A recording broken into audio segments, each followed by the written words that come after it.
और जो अब तक की सबसे highest closing small cap index ने फ्राइडे को दी, और ये एक बहुत शानदार मूव है, क्योंकि अगर स्मॉल कैप इंडेक्स आपका ऑल टाइम हाई पर है तो मतलब आपका पोर्टफोलियो बहुत अच्छा कर रहा है ना। एक नॉर्मल पोर्टफोलियो काफ़ी अच्छा कर रहा है। अब उसमें अगर आप कुछ 5-6 स्टॉक्स में फंस गए और एकदम हाईएस्ट लेवल पर, अगर तो वो है तो अलग बात है। स्मॉल कैप इंडेक्स अपने इंटरडे रिकॉर्ड हाई से भी अब सिर्फ 0.75% दूर रह गया है। स्मॉल कैप का हाई था 19,640 और फ्राइडे का हाई था 19,515 के करीब करीब। तो बहुत ज़्यादा पॉइंट के हिसाब से बचे नहीं। हो सकता है अगर आज थोड़ा सा भी पॉजिटिविटी होती तो आज शायद small cap index all time high लगा भी देता। और ये देखिए 19,640 जो 6 सितंबर को लगा था, 6 सितंबर को 19,640 लगा था, वहाँ से 10% से ज़्यादा के करीब इंडेक्स में करेक्शन आई थी। वो पूरी की पूरी स्मॉल कैप इंडेक्स रिकवर कर चुका है, जिसमें से काफ़ी कुछ तो इसी महीने में आया, दिसंबर महीने में। तो ये एक बहुत शानदार चीज़ है मार्केट के लिए कि लोगों के पोर्टफोलियोज रिकवर हुए हैं। और इसमें एक चीज़ है, लेकिन ये रिकवरी तब आई है जब काफ़ी लोग ऑलरेडी निकल चुके थे मार्केट से। जब पेन पॉइंट इतना बढ़ गया था कि काफ़ी लोगों ने कहा था कि नहीं बस अब तो मैं निकल रहा हूँ, उसके बाद से रिकवरी आई है। खैर एनीवे, मिड कैप इंडेक्स अभी भी अपने ऑल टाइम हाई से करीब करीब 3.6% दूर है। मिड कैप इंडेक्स का ऑल टाइम हाई था 60,925, अब हम आगे करीब करीब 58,704 पर, लेकिन यहाँ पर भी बहुत शानदार रिकवरी देखने को मिली है। दिक्कत में फिर कहाँ पर है? अब दिक्कत मैं फिर कह रहा हूँ, अब सिर्फ उन लोगों की रह गई है जिन्होंने बहुत हाई मोमेंटम वाले स्टॉक्स बहुत हाई प्राइस पर ले लिए थे, ठीक है, वहाँ दिक्कत है। अदरवाइज आपके पोर्टफोलियो में अब कोई दिक्कत नहीं है। निफ्टी अभी भी अपने लाइफ टाइम हाई से 6% दूर है। अब उसके इंटरनल समझते हैं, हम बार बार बात करते हैं कि निफ्टी के 4 मेन पिलर्स हैं। तो निफ्टी 6% क्यों दूर है अपने ऑल टाइम हाई से? क्योंकि Nifty IT already all time high पर है। निफ्टी आईटी तो रोज़ नया ऑल टाइम हाई लगा रहा है। इवन फ्राइडे को भी निफ्टी आईटी ने एक इंट्राडे में फ्रेश ऑल टाइम हाई लगाया था। और उसके अलावा निफ्टी बैंक भी ऑलमोस्ट वहाँ पहुँच गया है, सिर्फ 1.8% अपने ऑल टाइम हाई से दूर है। पॉइंट के हिसाब से हमने बात भी की थी, सिर्फ 500 पॉइंट फ्राइडे के हाई पर अपने ऑल टाइम हाई से दूर रह गया था। फिर क्यों निफ्टी अभी भी 6% दूर है अपने ऑल टाइम हाई से? उसमें 2 कारण हैं। एक है रिलायंस। हालांकि रिलायंस ने अब चलना शुरू किया, पिछले कुछ दिनों में रिलायंस में शानदार मूव आए हैं, लेकिन रिलायंस अभी भी अपने लाइफ हाई से करीब करीब 18% दूर है। उसका ऑल टाइम हाई 1608 का था, अभी हम 1311 पर हैं, लेकिन यहाँ पर भी थोड़ा सा मूव आना शुरू हुआ है। और दूसरा एफएमसीजी, उसका सबसे बड़ा एग्जांपल है हिंदुस्तान यूनिलीवर, जो अभी भी अपने लाइफ टाइम हाई से करीब करीब 18% दूर है। 3000 का उसका ऑल टाइम हाई था। और ये वो सारे स्टॉक्स हैं जो सितंबर के बाद से गिरे थे, जो पिछला अर्निंग सीजन काफ़ी ख़राब था, वहाँ पर इम्पैक्ट आया था उसकी वजह से। तो अगर तो आप इन पॉकेट्स में फंसे हुए हैं तब आपका पोर्टफोलियो दिक्कत में। Otherwise x of these 2 species आपका पोर्टफोलियो मेरे ख्याल से शानदार तरीके से रिकवर कर चुका है।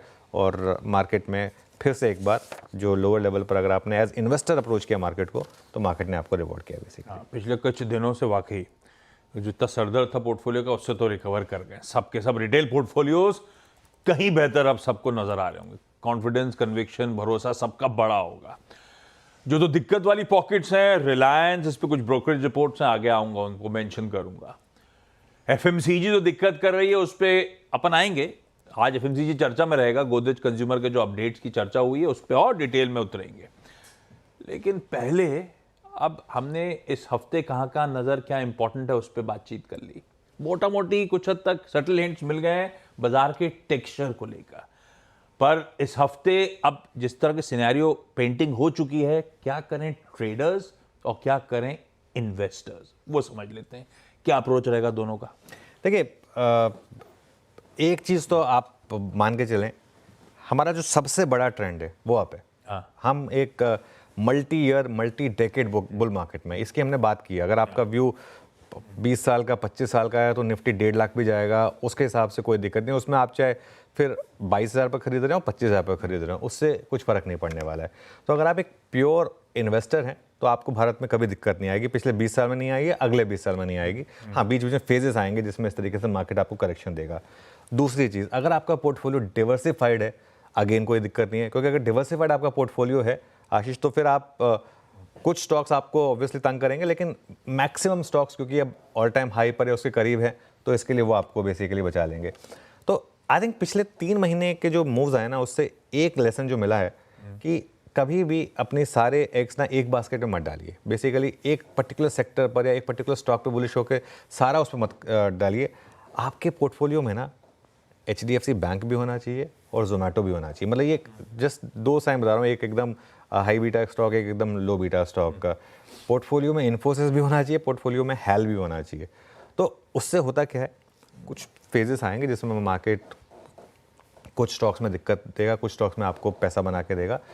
लेकिन अगर आपका पोर्टफोलियो डिवर्सिफाइड होगा तो आप ओवरऑल बड़ा पैसा बनाएंगे इस समय इस भारतीय मार्केट में। ट्रेडर के लिए स्क्रीन से बड़ा और कोई कुछ नहीं होना चाहिए। स्क्रीन जो चीख चीख के कह रही है आपको वो करना है।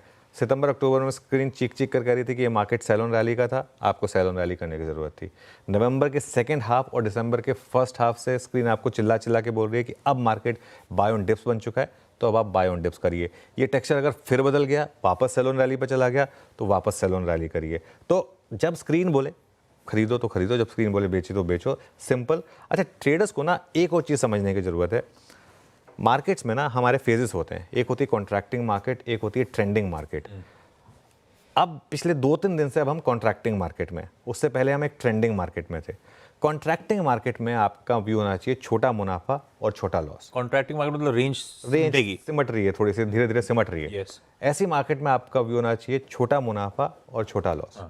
एक्सपैंडिंग मार्केट जो कि सितंबर अक्टूबर में डाउन साइड पर थी और अक्टूबर नवंबर और दिसंबर के फर्स्ट हाफ में जो अप साइड पर थी, वहाँ आपका व्यू होना चाहिए बड़ा मुनाफा और छोटा लॉस।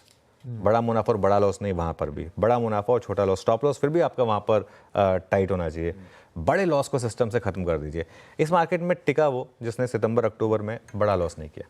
बस अगर आपने सितंबर अक्टूबर में बड़ा लॉस कर लिया ना, आप ये अक्टूबर नवंबर में, आप नवंबर सेकंड हाफ और दिसंबर की रैली आप एंजॉय नहीं कर पाए क्योंकि आपके पास कैपिटल ही नहीं थी। तो इसके लिए अगर आपका कैपिटल ही नहीं तो एंजॉय कहाँ से करेंगे? तो इसके लिए बड़े लॉस को एलिमिनेट करिए सिस्टम से। उसका तरीका होता है अपने स्टॉप लॉस को रिस्पेक्ट करना, बहुत ज़रूरी है उसको, और अपनी पोजीशन साइज को रिस्पेक्ट करना अपने हिसाब से, ताकि आप लॉजिकल स्टॉप लॉस लगा सकें। ये आई थिंक पिछले 2-3 महीने का एक थोड़ा सा लेसन रहा होगा ना। बिल्कुल ठीक है। निफ्टी में आईटी और बैंक्स तो बेहतर विकेट पे थे। दो पिलर्स जो लड़खड़ाए हुए नजर आए, वो रिलायंस था जो कि अब तो खैर लो लेवल से रिकवर कर रहा है, और दूसरा एफएमसीजी था। और क्योंकि आपने अपनी अपफ्रंट कमेंट्री में गोदरेज कंज्यूमर के थ्रू सटल हिंट्स दे दी कि चैलेंजिंग उसका आउटलुक सामने आया है, तो क्या ऐसे में एफएमसीजी और भी सताने वाला है?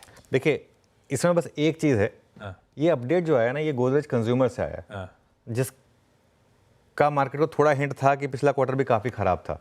अगर ये अपडेट बाई चांस लीवर से आ गया होता है ना, तो बहुत दिक्कत थी। लेकिन गोदरेज कंज्यूमर का क्वार्टर पहले भी, पिछला भाई ख़राब ही था। तो इन्होंने क्या किया, इन्होंने और ऑलरेडी वार्निंग दे दी है कि भाई जनवरी के नंबर से पहले लोगों को तंग, मतलब वो बता दिया कि हमसे मत एक्सपेक्ट, मेंटली प्रिपेयर कर रहे हो, मतलब हम आपको कुछ डिलीवर नहीं करके दे पाएंगे। इससे होगा क्या ना, ये स्टॉक बाय द टाइम जब फाइनल अर्निंग्स आएंगे ना, उससे पहले बॉटम आउट हो चुका होगा, क्योंकि पहले ही वार्न कर चुका है। तो लेकिन सवाल क्या है, सवाल ये है कि क्योंकि ये एक उस स्पेस को रिप्रेजेंट करता है जिसने मार्केट को सबसे ज़्यादा तंग किया था, और हमारी बात क्या हो रही थी इस अर्निंग सीजन को, हमारी इस मार्केट की रैली को लेकर बात क्या हो रही थी, इस मार्केट रैली का थीसिस या वो कहाँ पर था, जो बेस था वो क्या था? बेस ये था कि अब गवर्नमेंट स्पेंड करेगी, अब गवर्नमेंट स्पेंड करेगी और उसका इम्पैक्ट अब आपको रूरल स्पेंडिंग में दिखाई देगा, लोगों के पॉकेट में पैसा जाएगा। लेकिन इस चीज़ को समझिए कि ऑलरेडी हाफ क्वार्टर निकल चुका है, हाफ से ज़्यादा क्वार्टर ऑलरेडी निकल चुका है। अक्टूबर और नवंबर के बीच में 2 महीने निकल चुके हैं। तो अगर दिसंबर में ग्रीन शूट्स आने भी शुरू हुए तो वो कमेंट्री में आएगा। तो ये हमारी बात ये हुई थी कि जो Q3 का अर्निंग सीजन है शायद वो रहे खराब ही, लेकिन उतना खराब ना हो, एक तो जितना Q2 था, क्योंकि दिसंबर शायद थोड़ा बेटर हो, और दूसरा थोड़ी सी अगर कमेंट्री बेटर हो। तो ये ऑलरेडी हमको बोल रहे हैं। लेकिन मैं 3-4 ब्रोकरेज की रिपोर्ट्स पढ़ रहा था, ज़्यादातर का मानना है कि इसको आप एक अक्रॉस द बोर्ड सेक्टर का व्यू नहीं ले सकते। ये हो सकता है कि सिर्फ एक गोदरेज कंज्यूमर का एक स्पेसिफिक इशू हो, उसकी वजह से आज गोदरेज कंज्यूमर तो बहुत दिक्कत में आने वाला है। स्टॉक में तो आज मुझे लग रहा है कि आज का शायद एक्सीडेंट ऑफ द डे भी हो सकता है, वहाँ पर थोड़ी सी पिटाई हो सकती है।